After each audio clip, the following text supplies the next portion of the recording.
لله رب العالمين والصلاة والسلام على سيد المرسلين وعلى آله وصحبه أجمعين أما بعد.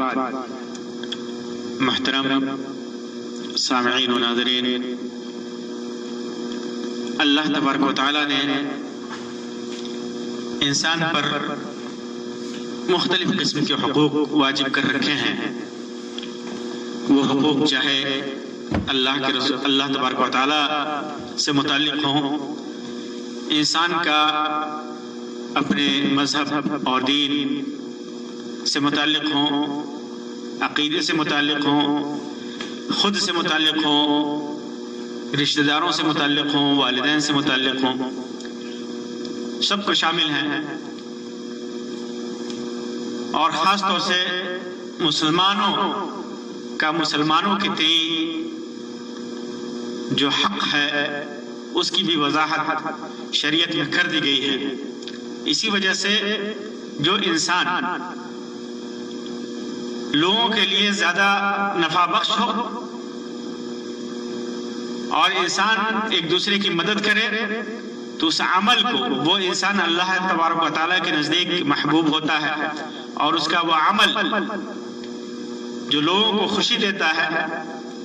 وہ اللہ تبارک و تعالیٰ کے نزدیک احب الاعمال میں سے ہے. ابن ابی دنیا نے اور امام طبرانی نے ایک روایت نقل کی ہے جو عبداللہ ابن عمر رضی اللہ تعالیٰ عنہ سے مروی ہے کہ اللہ کے رسول صلی اللہ علیہ وسلم سے ایک آدمی نے آ کر کے پوچھا کہ اے اللہ کے رسول صلی اللہ علیہ وسلم، ای الناس احب الی اللہ، اللہ کے نزدیک سب سے زیادہ محبوب کون انسان ہے؟ تو اللہ کے رسول صلی اللہ علیہ وسلم نے فرمایا احب الناس الی اللہ انفعهم للناس، جو لوگوں کے لیے زیادہ نفع بخش ہو وہ اللہ کے نزدیک زیادہ محبوب ہے. وَحَبُّ الْعَمَالِ إِلَى اللَّهِ عَزَّ وَجَلَّ سُرُورٌ تُدْخِلُهُ عَلَى مُسْلِمٍ، اور سب سے محبوب عمل اللہ تبارک و تعالیٰ کے نزدیک یہ ہے کہ تو کسی مسلم کو خوشی دے اور اس سے کوئی مصیبت دور کرے، تُكَشِّفْ عَنْهُ كُرْبَةً، اور اس کی ایک تکلیف کو دور کرے، وَتَقْضِي عَنْهُ دَيْنًا، اس کا قرض ادا کر دے، وَتَطْرُدْ عَنْهُ جُوعًا، اور اس کی بھوک کو مٹا دے. امام البانی نے اس کو حسن قرار دیا ہے. یہی وجہ ہے کہ صحیح بخاری اور صحیح مسلم کے اندر ابو ہریرہ رضی اللہ تعالیٰ عنہ کی روایت ہے، اور عبداللہ بن عمر سے بھی یہ روایت مروی ہے کہ اللہ کے رسول صلی اللہ علیہ وسلم نے ارشاد فرمایا من نفس عن مؤمن کربتا من کرب الدنیا، جو شخص کسی مومن کی دنیاوی پریشانیوں میں سے کسی پریشانی کو دور کر دے، نفس اللہ عنہ کربتا من کرب یا من کرب یوم القیامہ، کہ اللہ تبارک و تعالیٰ قیامت کے دن اس کی پریشانیوں میں سے کسی پریشانی کو دور کر دے گا. وَمَنْ يَسَّرَ عَلَى مُعْسِرٍ، اور جو شخص کسی تنگ دست کے لیے آسانی فراہم کرے، یسر اللہ علیہ فی الدنیا والآخرہ، تو اللہ تعالیٰ دنیا اور آخرت دونوں میں اس کے لیے آسانیاں پیدا کرے گا. پھر اس کے بعد فرمایا وَمَنْ سَتَرَ مُسْلِمًا سَتَرَهُ اللَّهُ فِي الدُّنْيَا وَالْآخِرَةِ، اور اگر کسی مسلمان کے عیب کو چھپائے گا تو اللہ تبارک و تعالیٰ دنیا اور آخرت دونوں میں اس کے عیوب کی پردہ پوشی کرے گا. اور فرمایا وَاللَّهُ فِي عَوْنِ الْعَبْدِ ما كان العبد في عون اخيه، اللہ تبارک و تعالی اپنے بندے کی مدد اس وقت تک کرتا ہے جب تک وہ اپنے مسلمان بھائی کے ساتھ تعاون اور مدد کرتا رہے گا، اس کی مدد اور اس کی تعاون کی فکر میں لگا رہے گا. جب تک وہ لگا رہے گا اس تعاون اور مدد کی فکر میں، اللہ تبارک و تعالیٰ اس کی مدد اور اس کی مدد میں اس کی مدد کرتا رہے گا. اسی طرح انس رضی اللہ تعالیٰ عنہ کی روایت ہے، انصر اخاک ظالما او مظلوما، اپنے بھائی کی چاہے وہ ظالم ہو یا مظلوم ہو مدد کرتے رہو۔ تو ایک آدمی نے کہا کہ اللہ کے رسول صلی اللہ علیہ وسلم انصرہ اذا کان مظلوما، اگر اس کے اوپر ظلم ہو رہا ہے، وہ مظلوم ہے تو میں اس کی مدد کرتا رہوں، یہ بات سمجھ میں آتی ہے۔ افرأیت اذا کان ظالما، لیکن جب وہ ظالم ہے، وہ ظلم کر رہا ہے تو میں اس کی مدد کیسے کروں؟ مدد کا طریقہ اللہ کے رسول صلی اللہ علیہ وسلم نے بیان کرتے ہوئے فرمایا کہ قال تحجزه او تمنعه من الظلم، اسے ظلم سے روکو، اسے ظلم کرنے سے روکو، تو یہ فإن ذلك نصره، یہ اس کے لیے مدد کرنا، اس کی مدد کرنا ہوا۔ اس کو ظلم سے روک دو تو اس کی مدد کرنا ہوا۔ اس روایت میں اس بات کی وضاحت ہے، صراحت ہے کہ آدمی ہر حالت میں کسی کی مدد کر سکتا ہے، ہر حالت میں کسی کی مدد کر سکتا ہے۔ مثال کے طور پر آدمی ظالم ہے، ظالم ہے، مظلوم ہے، ٹھیک ہے، اس کی طرف سے دفاع کیا جائے، اس کے اوپر جو ظلم ہو رہا ہے اس ظلم سے اس کو بچایا جائے، یہ بات ہے۔ اور اس کے ساتھ اگر ظالم ہے تو اس کو ظلم سے روکنا اس کی مدد ہے، کیونکہ وہ ظالم ہے، وہ کتنے آدمیوں کے اوپر ظلم کرے گا، کتنی آدمیوں کے اوپر ظلم کرتا رہے گا اگر اس کے ظلم سے نہ روکا جائے۔ اگر کسی ظالم کو ظلم سے روک دیا جائے تو دسیوں بلکہ سینکڑوں اور ہزاروں آدمی کے اوپر جو مظلوم ہوں گے، اس کے ظلم کا شکار ہوں گے، ان کے ساتھ مدد ہوگی۔ اور یہ ظالم جو گناہوں کا مرتکب ہو رہا ہے، ظلم کا ارتکاب کر رہا ہے، اس ظلم سے اسے بچانا ہوگا، اور جب یہ ظلم سے بچے گا تو ایک نیک انسان بنے گا۔ اسی طرح کوئی آدمی اگر برائی کر رہا ہے، کسی آدمی کو برائی کرتے ہوئے انسان دیکھے تو اسے اس برائی سے روکے، یہ بھی اس کی مدد ہے،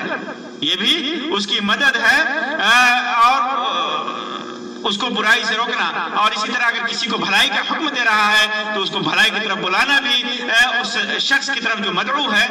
جس کو بلا رہا ہے، اس کے لیے دنیا اور آخرت سمجھ جائے گا، اس کی مدد کرنا ہوا، اس کی مدد کرنا ہوا۔ دوسری روایت میں ہے جابر بن عبداللہ رضی اللہ تعالیٰ عنہ کے کہ لینصر الرجل اخاہ ظالما و مظلوما ان کان ظالما فلینحہ، کہ اگر وہ ظالم ہے تو اسے ظلم سے روکے، فإنہ لہ نصر، کہ یہ اس کو ظلم سے روکنا اس کے لیے اس کی مدد ہے۔ وَإِنْ كَانَ مَظْلُومًا فَلْيَنْصُرْهُ، اگر وہ مظلوم ہے تو اس کی مدد کرے۔ پھر اس کے بعد مدد کیسے کر سکتے ہیں؟ ظاہر سی بات ہے کہ ایک مسلمان بھائی کی تکلیف کو دور کرنا ہے۔ اگر وہ بیمار ہے تو اس کے پاس پیسہ نہیں ہے تو اس کا علاج کر دینا، بیمار ہے تو اس کو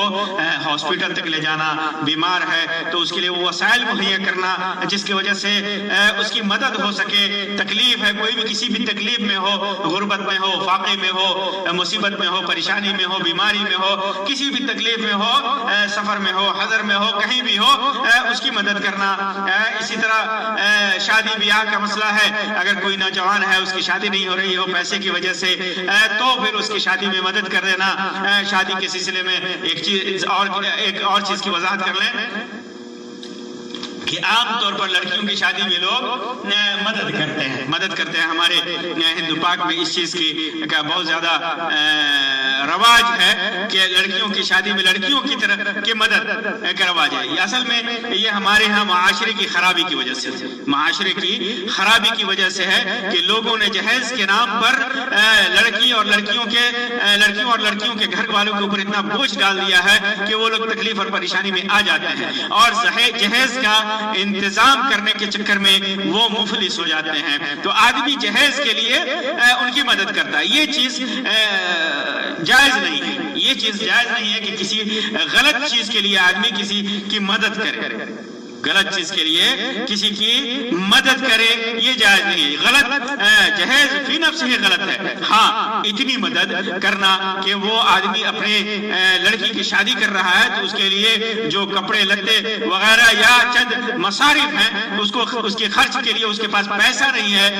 لڑکی کو سجانے کے لیے، سنوارنے کے لیے اس کی مدد کرنا، لڑکی کی شادی لگانے کے لیے، اس کے لیے رشتہ تلاش کرنے کے لیے اس کی مدد کرنا، یہ واجب ہے، ایک مسلمان کے اوپر ضروری ہے جو اگر کسی کی ایسی پریشانی سے واقف ہے، لیکن اس کے لیے وہ اپنی لڑکی کی شادی میں بے انتہا اسراف سے اور تبذیر سے کام لے، اسراف سے کام لے، بہت زیادہ جہیز کا سامان خرید رہا ہے، بہت زیادہ لوگوں کی دعوتیں کر رہا ہے، یہ کر رہا ہے جو غیر شرعی طریقہ ہے۔ اگر وہ غیر شرعی طریقے پر کوئی عمل کر رہا ہے تو اس کی مدد کرنا نہ یہ کہ جائز نہیں ہے، بلکہ مدد نہ کرنا ہی معاشرے کے لوگوں کے لیے ایک مدد ہے اور یہ ایک مستحب عمل ہے۔ تو ایسی مدد کرنے سے آدمی کو بچنا چاہیے۔ اسی طرح آدمی اگر غلط کام کرنے جا رہا ہے تو اس کی مدد کرنا یہ حرام ہے، اس کی مدد کرنا یہ ناجائز ہے۔ کسی بھی غلط کام پر کسی کی مدد کرنا یہ حرام اور ناجائز ہے۔ تو مسلمان بھائی کی مدد کرنا ایک مسلمان کے لیے واجب ہے، ضروری ہے۔ تو آپ کسی بھی حالت میں اپنے مسلمان بھائی کی مدد کر سکتے ہیں، مسلمان بھائی کے جو حقوق ہیں اس کو ادا کر سکتے ہیں۔ مسلمان بھائی کے بہت سارے حقوق ہیں، میں نے مختصراً آپ کو مدد کے سلسلے میں، کسی مسلمان بھائی کی مدد کے سلسلے میں جو فضیلت ہے میں نے اس کا ذکر کیا ہے۔ اللہ تبارک و تعالیٰ سے دعا ہے کہ اللہ تبارک و تعالیٰ ہمیں اپنے کسی بھی مسلمان بھائی کو مدد کرنے کی توفیق عطا فرمائے، کسی بھی مسلمان بھائی کی تکلیف میں اس کی تکلیف کو دور کرنے کی توفیق عطا فرمائے، ہمیں توفیق دے کہ اپنے مسلمان بھائی کا جو عیب ہمارے سامنے ظاہر ہے ہمیں اسے پوشیدہ رکھیں، کیونکہ انسان جب کسی کی عیب کو دیکھتا ہے، اس کو چھپاتا ہے، تو اللہ تبارک و تعالیٰ دنیا اور آخرت میں اس کے عیب کو چھپاتا ہے۔ یہ بھی ایک مسلمان بھائی کی عزت کو بچانے کے لیے مدد ہوا، عزت کو بچانے پر اس کی مدد ہوئی۔ تو یہ بھی اللہ تبارک و تعالیٰ سے دعا ہے کہ اللہ تبارک و تعالیٰ ہمیں اس کی بھی توفیق عطا فرمائے۔ اللہ تبارک و تعالیٰ ہمارے اعمال کو قبول فرمائے، ہماری عیوب کو چھپائے اور انہیں معافی قیامت کے دن معافی عطا فرمائے۔ اللہ تبارک و تعالیٰ دنیا اور آخرت میں ہمیں عزت و وقار کے ساتھ رکھے۔ آمین یا رب العالمین، وآخر دعوانا ان الحمد للہ رب العالمین، وصلی اللہ علی خیر خلقہ وسلم، والسلام علیکم ورحمۃ اللہ وبرکاتہ۔